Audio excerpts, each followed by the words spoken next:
안녕하세요. 3월 19일 금요일 날마다 주께로 큐티 가이드입니다.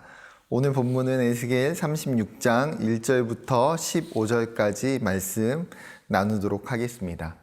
에스겔 36장에서는 이스라엘을 향한 하나님의 예언이 담겨져 있습니다. 그 전에 앞장이었던 35장에서는 에돔을 상징하면서 세일산이라고 불렀다면 36장에서는 이스라엘을 부르시면서 이스라엘의 산들이라고 하나님이 말씀하십니다. 1절에서 4절에는 이스라엘의 패망으로 인해서 대적자들의 비웃음과 조롱의 이야기가 나옵니다. 이방 원수들이 이스라엘을 빼앗고 나서 어떻게 조롱합니까? 2절에 보게 되면 아하, 애적 높은 곳이 우리의 기업이 되었도다. 이방 나라들은 이스라엘을 빼앗고 나서 굉장히 기뻐하고 환호합니다. 이제 그 땅이 마치 자신들의 땅이 된 것처럼 착각합니다.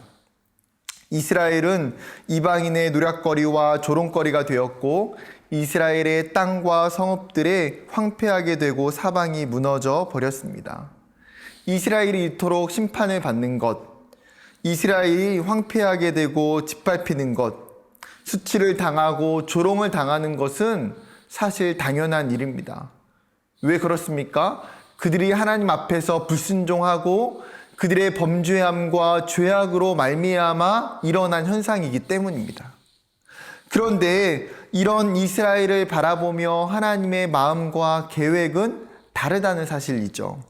하나님은 결코 가만히 계시지 않습니다. 5절 보게 되면 주 여호와께서 이같이 말씀하시기를 내가 진실로 내 맹렬한 질투로 남아있는 이방인과 에돔 온 땅을 쳐서 말하였노니 이는 그들이 심히 즐거워하는 마음과 멸시하는 심령으로 내 땅을 빼앗아 노략하여 자기 소유를 삼았습니다. 하나님이 질투하신다라는 거예요. 그냥 질투가 아니라 맹렬한 질투로, 맹렬한 투기로 이방인과 에돔의 온 땅을 쳐서 무너뜨리겠다라고 말씀하십니다. 여러분, 왜 하나님이 질투하시고 하나님이 이방을 심판하실까요? 5절 하반절에 중요한 표현이 있는데 그들이 심히 즐거워하는 마음과 멸시하는 심령으로 내 땅을 빼앗아 노략하여 자기 소유를 삼았습니다. 하나님은 멸망한 이스라엘을 여전히 내 땅, 내 소유라고 말씀하고 계십니다. 하나님은 단 한 번도 이스라엘을 포기하신 적이 없고 버린 적이 없다라는 거예요. 그런데 이방인들은 그 땅을 빼앗고 그 소유를 빼앗으면서 자기들의 기업이라고 생각하는 오만함과 착각을 하나님께서 깨트리시고자 하시는 거죠. 그렇게 6절과 7절을 보게 되면 하나님의 질투와 분노로 인해서 이스라엘이 당했던 그 수치가 이제는 하나님께서 이방인들에게 갚아주시겠다라고 약속하십니다. 상황이 어떻게 됩니까? 완전히 역전되는 거죠. 가끔씩 세상을 보면 악인들이 승승장구하고 굉장히 잘 사는 경우들을 볼 때가 있습니다. 심지어 그들은 하나님의 교회와 그리스도인들을 향하여서 비난과 조롱을 쏟아부을 때가 있습니다. 마치 오늘 본문의 이스라엘처럼 말도 되지 않는 상황에 놓일 수 있는 것이죠. 그런데 모든 역사를 주관하시고 통치하시는 하나님은 이런 모든 상황과 환경들을 방관하고 계시는 것이 아니라는 거예요. 그분은 침묵하고 계시는 것이 아니라는 거죠. 하나님의 교회와 그리스도인들이 멸시당하고 조롱당할 때에 나중에 너희가 그 수치와 조롱을 반드시 당하게 될 것이라고 말씀하십니다. 왜 그렇습니까? 하나님의 사랑 때문입니다. 그의 백성과 자녀를 사랑하시는 하나님의 사랑 때문에.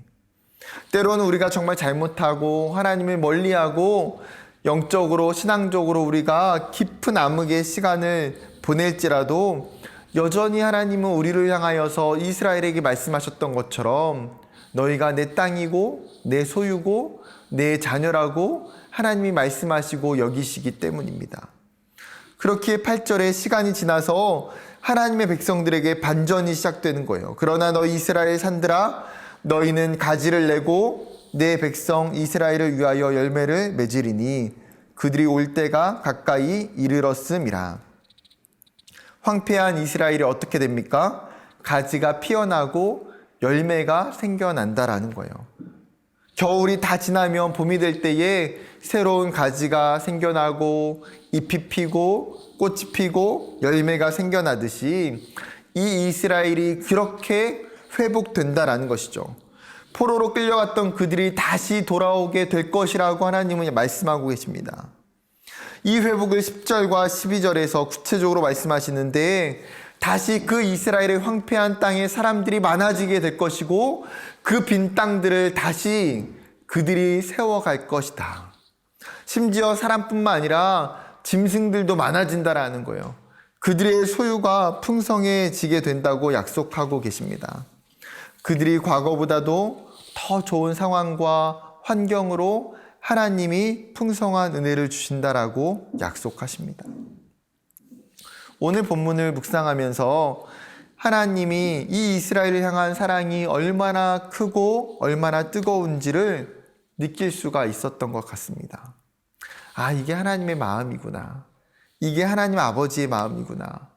여러분, 부모는 항상 자녀가 잘 되기를 원합니다. 자녀를 위해서 최선의 것을 주고자 하는 사랑과 열심이 부모에게 있어요. 그 부모의 마음이 우리 하나님에게 너무나 강하게 나타나는 거예요. 이것이 우리에게 얼마나 큰 위로와 소망이 되는지요. 이것이 이스라엘뿐만 아니라 우리를 향한 하나님의 약속이기 때문입니다. 그렇다면 무엇이 이것을 가능하게 합니까?